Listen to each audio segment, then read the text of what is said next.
bersama saya Budi Nugroho dan dua rekan saya ada Mas Eva dan juga Mas Dian. Kali ini kita akan membahas sedikit dari magang pendidikan. Untuk magang tersebut kita bertepatan di SMA Negeri 1 Subah ya Mas ya? Di SMA Negeri 1 Subah. Untuk saya kan ini mau bertanya-tanya tentang kedua narasumber saya. Apa alasan dari kedua orang ini Anda memilih jurusan pendidikan dan bagaimana perasaan Anda ketika tahu bahwa akan diadakan masa magang tersebut? Mas, ya dulu. Dimulai dari saya.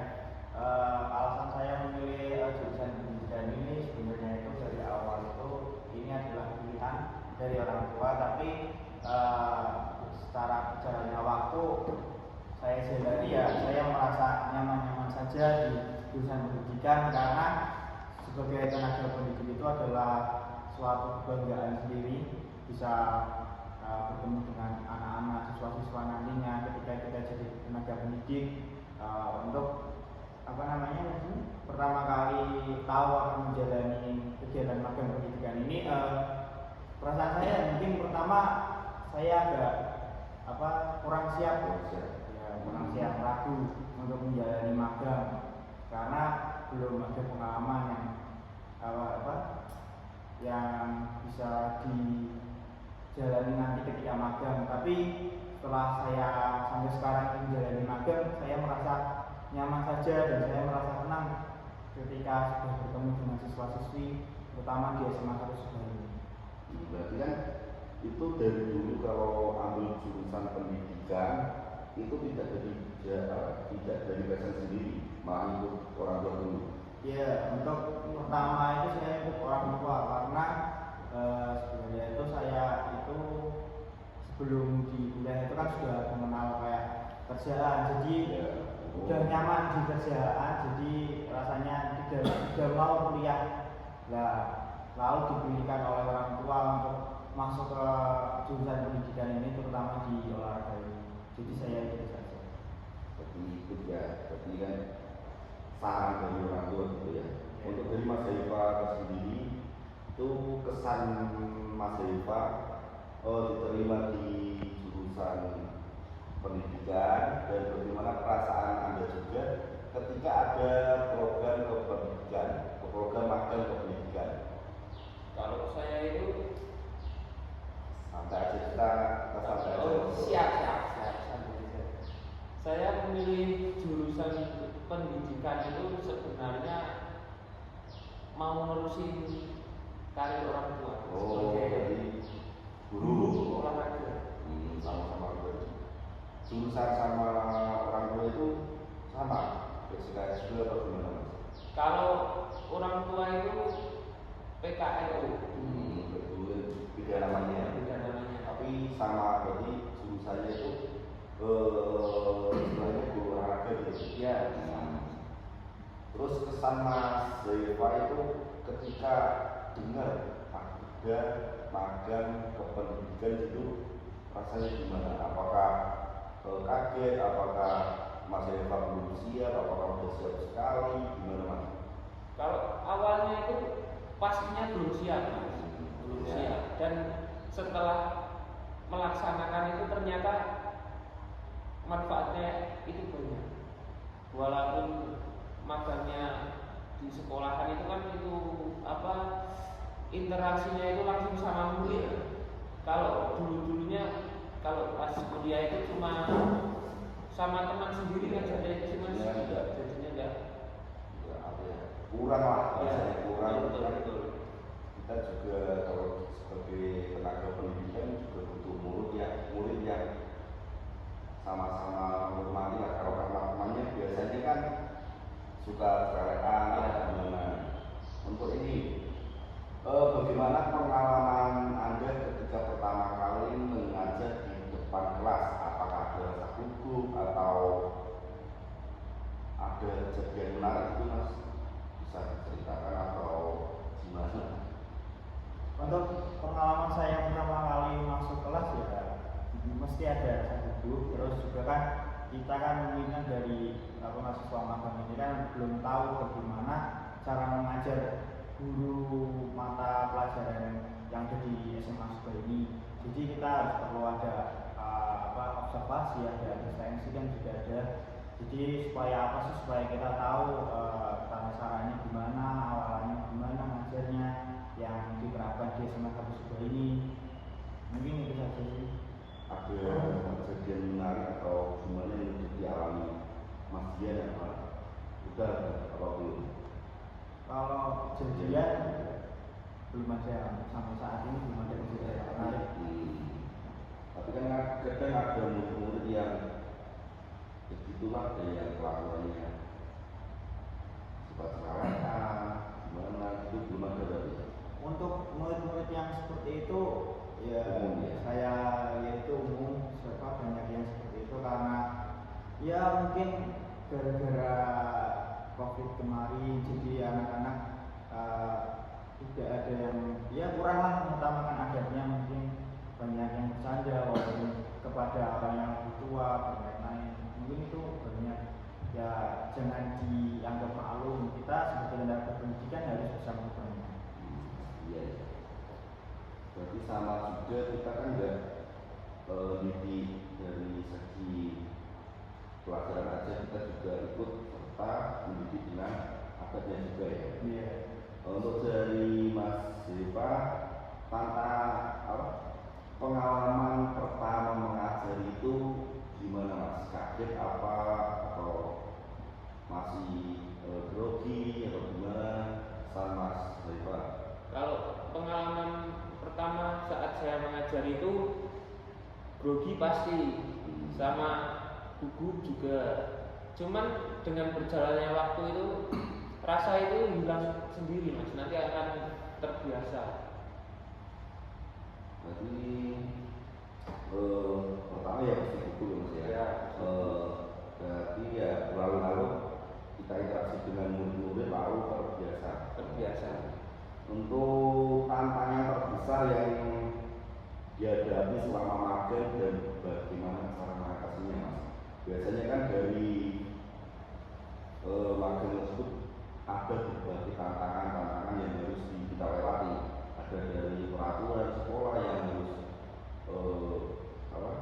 datang jam 7, apa tantangan yang lainnya bisa diceritakan gitu Mas? Saya dulu. Untuk tantangan ya magang ini pasti banyak tantangannya. Pertama tadi yang berangkat harus jam 7, apalagi kan anak-anak mahasiswa magang ini ada yang dari jauh, dari satu jam ada, dari luar kota ada. Jadi kita tantangannya ya bagaimana cara kita harus memilih waktu sebaik mungkin agar kita ya menjadi contoh, tidak telatan ketika berangkat magang. Terus juga tantangannya yang lain ya seperti kita masuk ke dalam kelas, kita ketemu sama anak-anak yang kurang sopan lah, mungkin lagi dijelaskan dia ngobrol sendiri, main HP sendiri. Dan itu tantangan terbesar dari seorang guru itu, yang paling besar itu kalau menurut saya, karena mengatur anak seperti itu kalau sudah watak itu susah. Kalau sudah watak itu susah, jadi ya kita benar-benar aja mengolah kelas. Mungkin gitu. Oke, untuk dari Mas Deva sendiri, tantangan terbesar Mas Deva di magang pendidikan ini apa saja sih Mas? Yang pertama itu saat berangkat, aturannya kan berangkat kalau sampai sini harus jam tepat ya Pak. Ya. Itu sangat maksimal jam 7. Tantangan terbesar saya cuman itu ya di kelas juga ada, di kelas kayak di lapangan contohnya murid susah diatur atau gimana itu tantangan terbesar. Soalnya kan kalau sekarang itu murid di di SM enggak, kalau di luar itu kalau ada murid yang bandel tapi kita menegurnya itu dengan tindakan keras atau omongan keras saja, itu kan bisa menjadi masalah Mas kalau sekarang itu. Sepakat, saya juga merasa gitu Mas. murid sekarang itu dia lebih banyak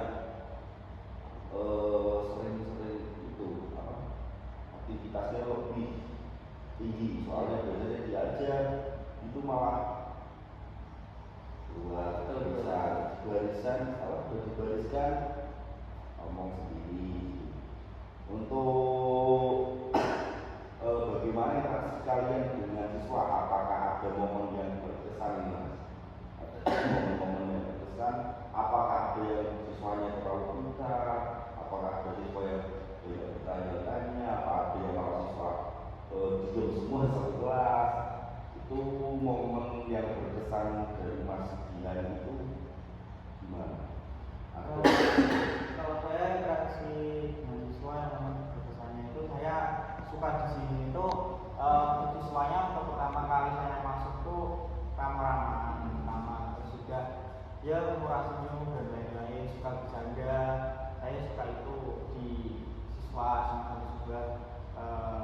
Tapi sayangnya itu ketika jam pelajarannya itu mereka itu juga menerapkan bercandanya juga. Jadi harusnya mereka itu menempatkan sesuatu pada tempatnya. Ketika tidak jam pelajaran ya mereka boleh bercanda, tapi ketika jam pelajaran ya waktunya serius. Mungkin itu sih yang paling berkesan di saya itu ramahnya itu juga kalau saya Mas itu kan pas bulan puasa kemarin saya juga ngajar itu malah di kelas malah yang barisan belakang itu sama bercanda sendiri. Untuk dari Mas Eva ada yang teman-teman berkesan atau gimana? Kalau saya itu ada Mas, saat mengajar di ruangan, saat puasa itu saya di suatu kelas itu pas mendapatkan itu siswanya itu pintar-pintar Mas. Berarti banyak interaksi itu sampai saya jadi bingung jawabannya. Oh ya, harusnya Masnya itu Mas Eva lebih mendalami lain. Biasanya kan murid-murid SMA itu cerewet-cerewet, malah bagus itu Mas. Daripada ada yang kelas itu kemarin saya juga ngalamin ada yang kelas semuanya diam aja, suruh tanya nggak mau tanya, itu malah saya yang bertanya ke muridnya. Itu kan sebuah dari interaksi Mas. Harus ada interaksinya di dalam kelas itu juga harus saling tukar pikiran lah, harus sama-sama bertanya kalau belum paham, harus ditanyain. Kalau sekarang kan juga harusnya gitu. Untuk dari Mas Dian, jika diberikan kesempatan lagi untuk mengajar di sekolah SMA Negeri Subah, apa yang ingin diperbaiki dan diinginkan oleh Mas Dian? Kalau kembali ke kesempatan mengajar di SMA ini, kalau saya sih kalau diberikan kesempatan lagi ya pertama diri saya sendiri dahulu saya ingin memperdalam lagi ilmu saya agar saya itu ketika memberikan ilmu ke siswa lebih dalam lagi, lebih banyak lagi, lebih jelas lagi. Terus juga dari mental saya memperbaiki mental saya agar saya berani ngomong dengan lancar di depan siswa. Terus juga untuk siswanya saya ingin memperbaiki adabnya, sopan santunnya, apalagi kepada bapak ibu guru. Setidaknya ketika ada bapak ibu guru ya untuk siswa ya menegur, terus apa, apalagi ketika pagi itu kan ada kayak bapak ibu guru. Banyak siswa yang asal lewat saja, tidak tegur sapa, tidak salaman. kan harusnya anak itu kan ada sama. Itu kan budaya itu kayaknya sekarang itu hampir dijumpai itu langka.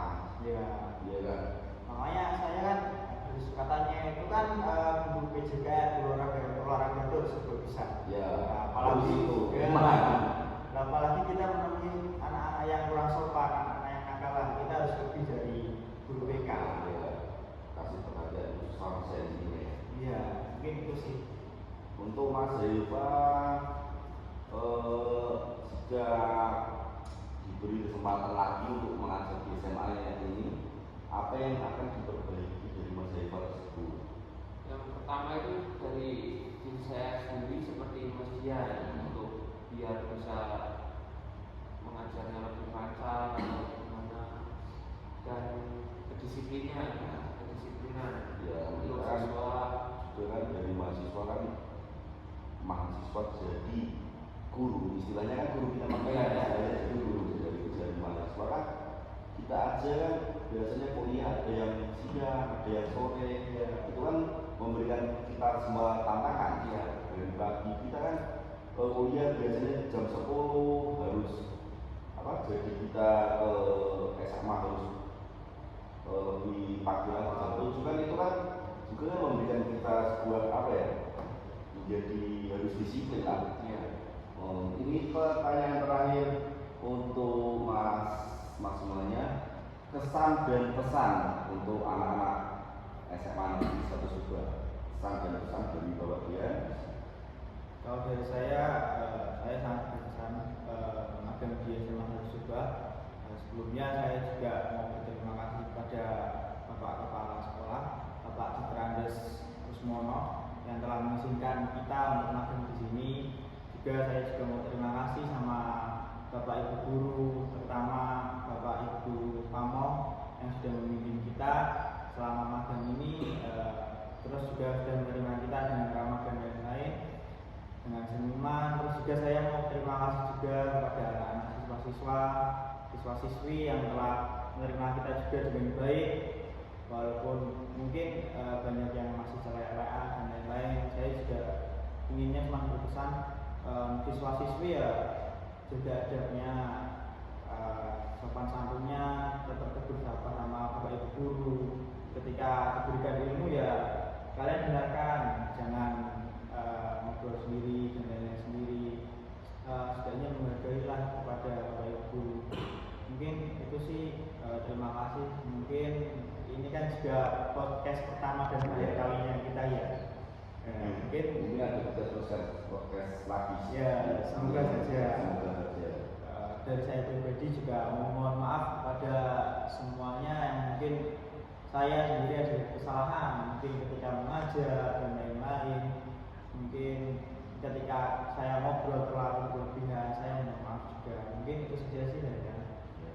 Untuk dari Mas Eva, ada kesan dan pesan yang ingin disampaikan kepada murid-murid atau siapa? Untuk pertama kali itu saya berterima kasih kepada SMA 1 Subah, terutama Bapak Kepala Sekolah Dr. Andes Rusmono, sama guru-guru Pamo sudah menerima, membimbing, mengajari kami, menambahkan ilmu atau pengalaman di SMA Subah ini. Dan untuk siswa-siswi SMA Negeri 1 Subah ini, terima kasih sudah menerima saya di sini saat mengajar, walaupun mengajarnya itu kurang baik atau gimana, kurang lancar. Saya terima kasih sama siswa-siswa. Semoga kedepannya siswanya lebih pintar, maju. Mungkin itu saja untuk podcast kali ini. Pesan dari saya, satralah cita-cita harus setinggi angin. Itu kan biar jadi, kalau minat jadi tenaga pendidik, kita harus banyak-banyak belajar dari mas-mas ini atau bapak-bapak sekalian. Bisa melihat dulu sebelum adik-adik sekalian lanjut ke perguruan tinggi. Bisa lihat dulu cara-caranya bapak mendidik itu, juga nanti kalian mengalami juga kalau kalian mau jadi tenaga pendidik atau bisa disebut jurusan pendidikan. Tidak terasa podcast kita sudah di penghujung acara. Mungkin itu saja Mas ya. Terima kasih buat Mas Dina dan juga Mas Eva. Mohon maaf apabila ada kesalahan atau tutur kata dari saya. Kami ucapkan terima kasih dan wassalamualaikum warahmatullahi buat